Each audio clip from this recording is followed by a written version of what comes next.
Good morning, good afternoon, good evening. You're watching Out Here in the Redwoods. I'm your host, Denise Riles. And for everyone here, aloha, hello, and goodbye. Come out wherever you are. We're time zone friendly. And tonight, ladies and gentlemen, I have with me my dear old friend, whistling a happy tune, Mr. Dave Silverbrand. Aloha, Denise, welcome. I'm so happy to see you again. So, Dave, how are you, my good man?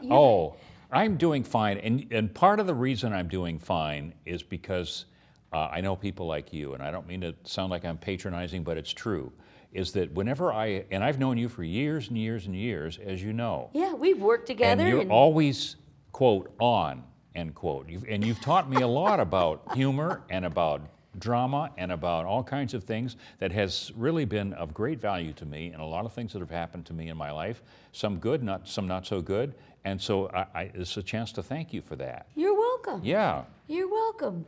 So Dave, you have been in this community for I don't know how long. Mm-hmm. And here's the most mutual appreciation. Mm-hmm.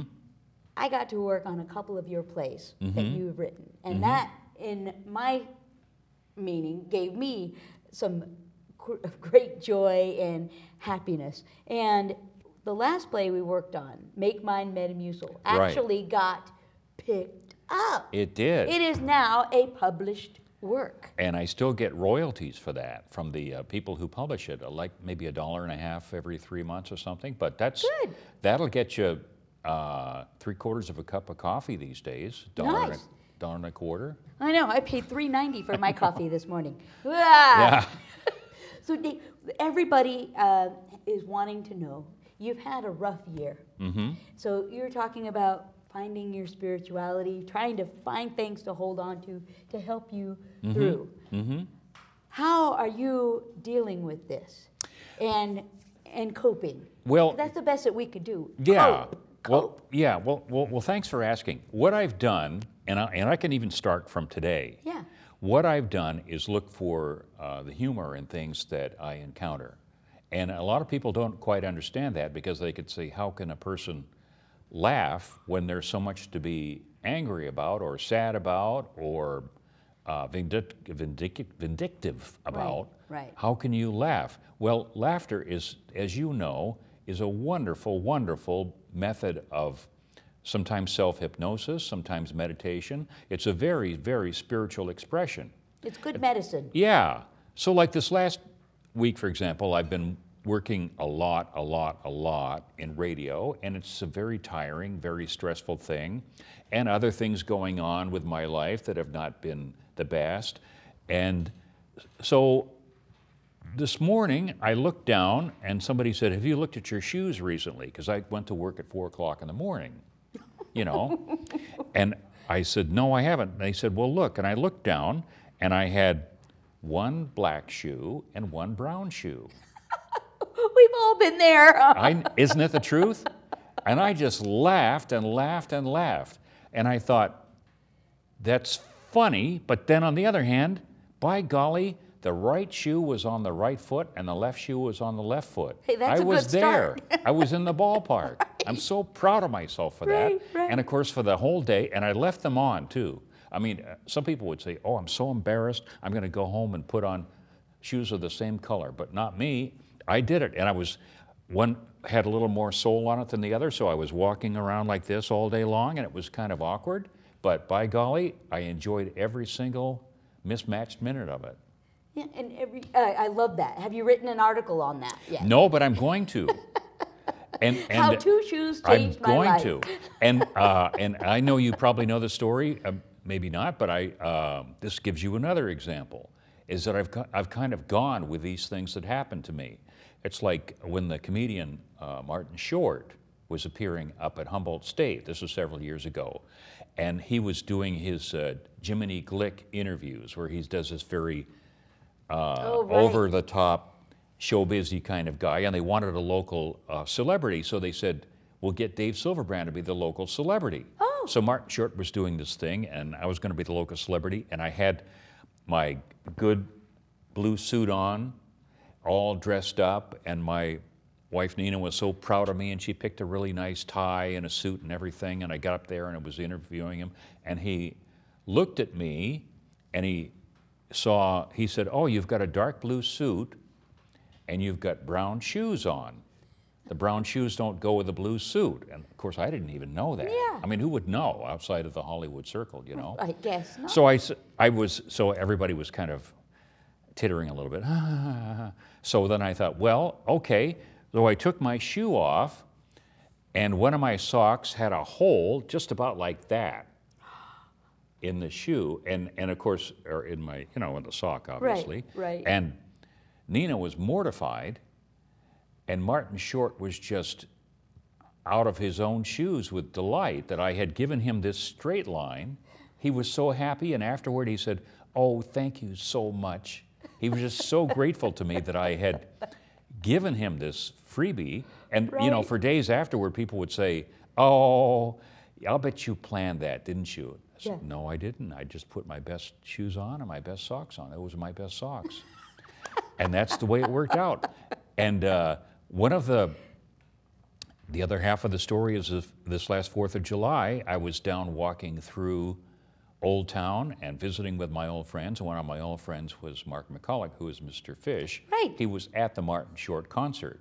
Oh, and he said, "Dave Silverbrand, are you wearing your good socks today?" Ha, ha, ha, ha.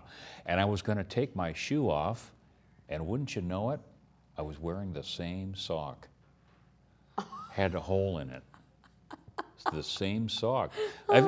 I mean, they're great socks. They look like these, except they've got that little gap in them. Right. But nobody knows except me. Right. So what the heck? And They're sure your lucky enough, socks now. I was wearing my Martin Short socks. Yeah. I had short socked myself. Right, or short socks yourself. You got to put those in a, yeah. You There got to we put go. that in a frame. I know. My short socks. I should put my sock in a frame. That's right. Yeah. With the picture of you and Yeah. Martin, if you got one. A lot of people tell me, "Dave, why don't you just put a sock in it?" And I will now. I'm going to do that. I'm That's going to it. put a sock in it and hang it on the wall. Well, Nina would like that. She would. Yes. She'd be very proud of me. I think How I might has do she- that. You bet. How has she changed your life? Oh, Because, oh, man. Because we all, I think of death as going into another way of living, going back home. So with her enjoying a new way of living, how has she helped you with a new way of living? 'Cause Well, this is and I a say new way this- of living for you right now. And I say this with all love and respect. You needed to have a sense of humor to be with her, and she needed to have a sense of humor to be with me. And there were times when we made each other laugh just by the sheer humor of the two of us. She was a very organized and dear and beautiful and very productive human being, and I learned so much from her. And I was a dingbat. I still am a dingbat. A proud dingbat. I'm a card-carrying dingbat. I'll show you. I got it with me right now. Okay. And the fact that we were together was, in a lot of ways, it was a total mismatch. People would say, "I don't understand it." But on the other hand, I understood it because the two of us were such a mismatch that it was perfect. Right. And our humor was a perfect match. She would say, we would get into these arguments, and of course I'm so flighty and so weird sometimes. She would just come right up and say, "Do you have any idea what you're talking about?" And I would say, Give "No, it right back to no, you. dear, I don't." And just give it right up. And that's the way it was with us. It was like that. We'd make each other laugh that way. She would just, when I would just cave in and say, "No, honey, I have no idea." And then we would just laugh it off, and that's the kind of relationship we had. We needed to have a sense of humor to put up with each other. Right. And it was great. Right. It was a great thing. And so if I could think of any number of things that I learned from her, and there were a lot of things I learned from her, but one of them was to have a sense of humor about things. And then I think the other most important thing that I learned from her was to enjoy every single minute that you have with yourself and with somebody that you love. Right. Because every minute is so valuable, and it's fleeting, and you can never predict how long that time's going to be. And you enjoy it and you celebrate it, and it's just a beautiful, beautiful thing. And how is she helping you today? How is that humor helping you today? Well, I don't know what excuse me, I don't know what I would do without that humor. Because as I said, it's a very It's a spiritual thing, and it comes from a spiritual place. Humor does. It comes from deep within you. And I don't know what I'd do without it. I'm able to laugh about a lot of things that other people wouldn't be able to laugh about. And I know this sounds, you know, the one person other than Nina who I think understood that was the late Father Eric Fried. I think he understood humor the way a lot of people didn't. Mm-hmm. Tell me about that. Well, I went to and I still do, I still go to that church, so I understand something about spirituality. Mm-hmm. And I'm not sure, honestly, to be honest, I'm not sure everybody there does, but I do, and I know that he did. And I know that one time, for example, because at Easter time they have this kind of a celebration where where the priest washes the feet of several people. Oh, it's yeah, Pope Francis did that. Yeah, exactly. That's exactly right. He did do that. He's another guy with a great sense of humor. Mm-hmm. Anyway, so we were doing that, and it was a very solemn thing, and everybody was very solemn, and I was sitting up in front, and Father Eric was washing the feet, and he got to my foot, and he washed my foot, and he looked at it, and he said, he just whispered, he said, "That is a big foot. That's a huge foot." Oh, my. He said, "That's got to be at least a 12. He says, "That's got to be a 12. And by golly, it was a 12 and a half. I was so, but that's humor. That's right. Humor, and that was the gift that he had, and I appreciated that. I'm not sure everybody does, but I do, mm-hmm. and that's what helps me through the day as well, is mm-hmm. just to be able to laugh at things. And sometimes not everybody understands the humor of it, but I understand it, and I understand that sometimes it will creep in at some of the darkest times of your life. The humor will come in because there's something physiological or something chemical that's happening to your body. It's helping you adjust. Sometimes when you're too hot, your body cools you down. When you're too cold, your body has a way of regulating, bringing you up. Your body fights disease in some ways. Your body fights sadness in some ways too. I think that there's something about... Oh, sure. Yeah. Through the darkness, there is light. Yeah. And nobody's supposed to be down there that long. That's right. That's right. And it's okay to feel it. Yeah. It's okay to feel it. Everybody, what concerns me sometimes is that doctors give you these medications. Oh, you're not tell me about it. But it's okay. And I'm sure you've had your ups and your downs, but it's okay to feel. Exactly. And through that, you kind of maybe move through. That's right. Find a new understanding. Yeah, that's right. And now an example of an experience that you remember very well that we had was we were rehearsing that play, Make My Metamucil. Right. And I was very, very nervous about that. It was the first time in a long time that I'd written a play. And I was in it, and I hadn't planned to be in it. I was in it, and I was scared to death. I mean, I was so nervous. And we were getting towards the end of the rehearsal time, and this was one of our last dress rehearsals. Mm-hmm. You remember this. It was down at the Ferndale Theater. Repertory, yeah. Yeah. And so I had one of my big scenes, and then I was supposed to walk off. Mm-hmm. And I was so wound up, I did my big scene, and I walked off, except I ran out of floor. You walked around the wrong side. You fell off the stage. I walked off the stage, and I landed on my keister on the floor. And I'm looking up, and everybody's, "Are you okay?" And I just looked around, and of course, my backside hurt like heck. Of course. But and I hate to say it, but that was the high point of my performance that night. I don't think so. I don't think so. You had a lot of high points. I know. And everybody really gravitated toward that. And through that, you developed, and so did I, mm-hmm. some friendships that are still going after all of this time. Yeah. And no, that's true. Because my big disappointment is that nobody was there to review that. I know. The fall, because I think it was worth, I think it would have, Betty Trouth should have been able to write a line in one of her reviews about my fall, because I thought it was masterful. Yeah. It was great. Oh, yeah. In the dark, even. A lot of people practice falls like that. They do. Jerry Lewis. Right. Dick Van Dyke. Right. You know? It was one of the best. Right. And yet there was nobody there to see it except us. Exactly. But some of you the know, best things happen during rehearsals. But it's a memory. So now, That's right. now I can embellish it. I can say that I didn't just fall, but that I cartwheeled.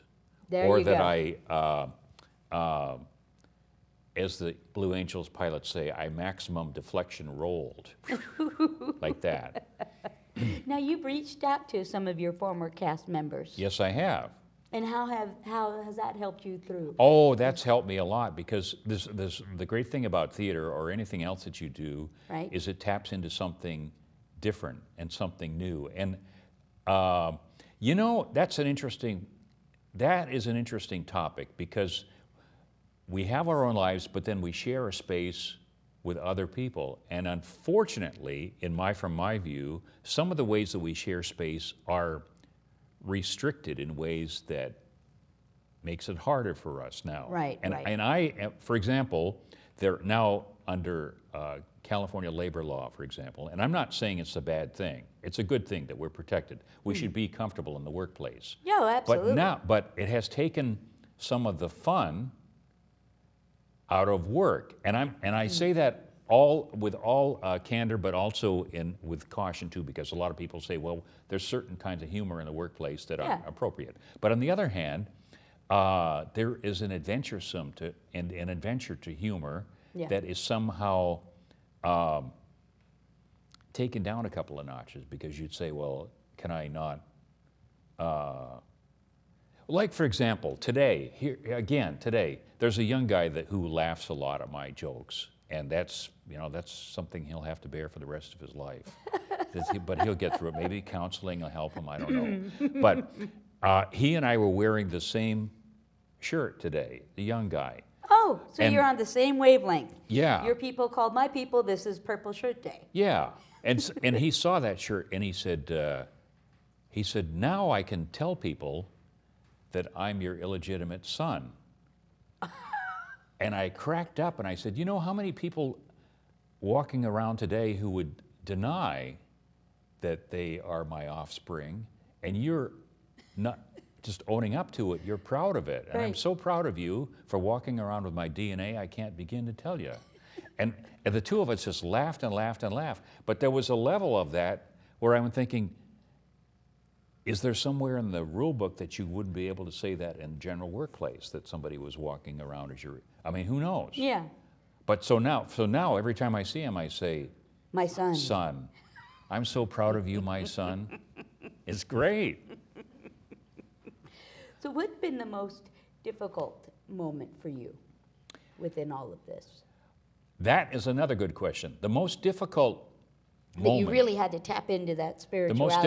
The most difficult moments for me have been when I come on times that we used to share. I'm talking about Nina. I'm talking about like 4th of July. Yeah. Is a time that until this year. Well, last year was hard, and they're hard because you remember things that happen on those days that are truly unique and that you won't. That you don't have again, except in your memory. Right. So that's a tough one. And really, has it been tough because you are well known in this community? Oh yeah, absolutely. And around here, we like to make people real. Mm-hmm. Did that disturb you a little bit? People coming up to you, that you had no idea who they are, and kind of knowing your life. No, to the contrary. It It is like the family that you would always want to have. Really? And so I can tell you one story, for example, because she died on May 1st, 2013. Right. And everybody thinks about anniversaries, and so I was really nervous about the 2014 May 1st. What was I going to do? Right. And I thought about it and said, I want to take control of the situation. That's the number one thing that you got to do, is to take control of your own emotions, and humor helps you do that. So I was coming up on May 1st, and I thought, oh man, I don't know, I'm going to do this, because I wasn't, I was living alone, and I was still in the same house, and how was I going to do all this? And then for some reason, I thought of this young woman I know, and she wouldn't mind my mentioning her name, Jasmine Manuel. And I had known her, and she said, she had told me several months ago that she was going to have a baby. So I thought, wow, maybe this would be a good day to check up on her and see how she's coming with the pregnancy. I swear I hadn't talked to her in weeks. So I called her up on the cell phone, and it was her sister answering the phone. And her sister said, Jasmine's kind of busy right now. She's in labor. And I said, you're kidding. On May 1st. Yeah. Oh my goodness. I said, where is she? And she said, she's at Mad River Hospital. And I said, I'll be right there.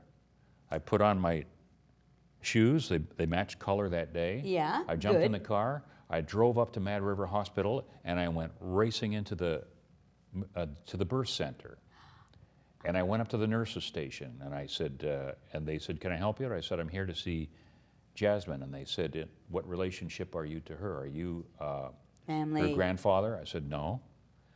They said, are you related to her in some way? I said, no. They said, well, just a second, let us check. And they went in and talked to her, and they said, well, it's okay with her. So I walked in, and there she was.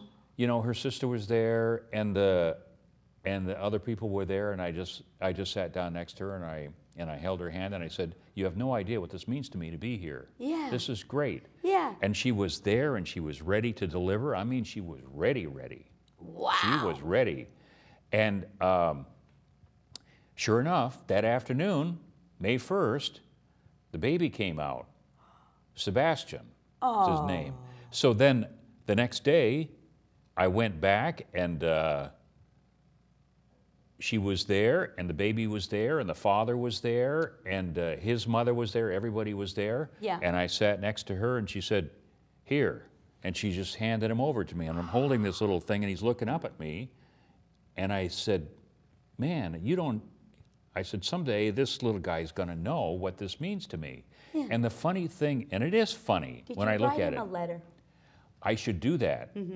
Because I went off that day, the rest of May 1st, and the rest of May 1st, with everything else that I did, was a celebration. Because I said, that's the best thing. That's the best thing that could happen. And I've seen him since, and he's a beautiful little kid, and he's a real hell raiser, and that's the way it should be. And but the point of that story, the point of the story is that you take control of your emotions. You can take control of the things that can make you sad and overwhelmed, and you can say, I'm not going to let that happen. Right. That is not going to happen. You jump in the car and you go hold the hand with somebody who's going to have a baby, or you do something else, or you put on a bunny outfit and go hang out with kids who wouldn't know what was going on. That's what you do. You don't you say, you know what, I'm driving this bus, and you guys just sit in the back for a while because I'm driving this bus, and I'm going where I want to go. And that's what you do. That's what you got to do. And and whatever your faith is, or how you define your spirituality, that's what it's all about. Yeah. Is to take control of your own life and just do it. Because it could have been very easy for you to stay in that house all alone and just... Oh, man. But instead, you had another birth experience. Yeah. So to speak. On one level, it was a continuation of life, a cycle of life. Yeah. But on another, it was a totally different level, too, because there I was driving up the corridor, the Eureka Arcata corridor, thinking about other things and thinking, oh, I hope I'm there in time, and thinking, dang, I'm not even related to these people, and yet that kid is going to carry around that legacy for the rest of his poor little tortured life. Well, for you, he's got good parents, thing. Dave. And why not have a good Uncle Dave? Yeah, exactly. Yeah. And I've had coffee with her and with the father, and we're great friends, and I've visited with the baby, and I've held the baby down at Old Town Coffee and Chocolates, and it's been a great experience, and he just has no idea what it means. And she and I have this kind of bond now. And we are all connected. That's exactly right. And it's all about taking control of that connection and making it work for you, and not letting somebody else or something else control that, because we're driving our own bus, That's not right. anybody else. And somebody else gets in your way, just send them to the back. Get That's back in what the you bus. got to do. That's it. Give the back. So that's how I would define spirituality, is that way. It's just, and humor for me, and writing about things is another way that I've done it. I write columns all the time, as you know. Right. And Has your writing changed? the writing has changed incredibly, because I dig a little deeper.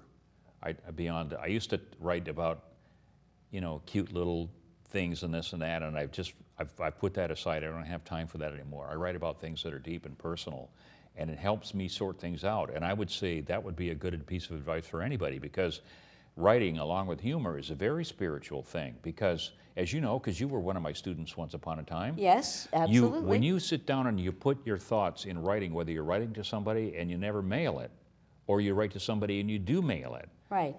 what you do is you're putting these thoughts together, and they start to make sense. Why do I feel? And put it down there. And it helps a lot. It really does. And as I said, you don't have to write for somebody specifically. You can write for yourself. And it's a wonderful, wonderful way to express yourself. And in my case, I look for humor in things and storytelling in things. And after I wrote that Make Mine Metamucil, as you know, I went out and wrote 2 or 3 other plays, and they may never get performed, maybe someday, maybe not. But every one of them has taken me down a little further down the road. And I've said things that I think are important to me about other people and about myself. And that's the greatest thing about it. Absolutely. Yeah. But what about those folks that wouldn't find this so easy? Do you have any good advice for them? In terms of, you mean just Being a writing guy- specifically, yeah. or reflecting personally? Reflecting and being more spiritual.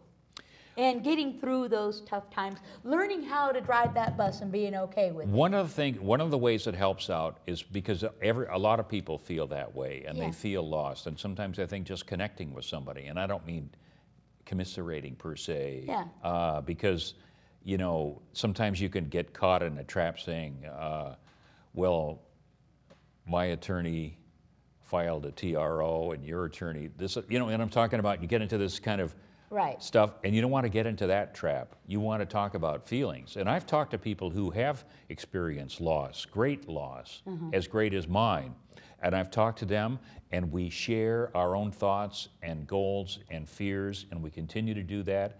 And they call me up anytime, and I call them up anytime. And sometimes it only takes a minute just to remind them, I'm here and you're here, and we're still here, and by golly, the blood is still flowing. So there we go. Every day's a new day. Oh, well, Dave, thank you for Oh, opening Denise. up to us. Thank you. And we always look forward to your writings and your journey. Oh, well, thanks, and thanks for being part of my journey. Oh, you're welcome. Anytime, Dave. Okay, Yes. we'll do it again. That's Okay. right. Ladies and gentlemen, you have been watching Out Here in the Redwoods. I'm Denise Riles with Dave Silverbrand. Aloha means hello, and goodbye. See you next time.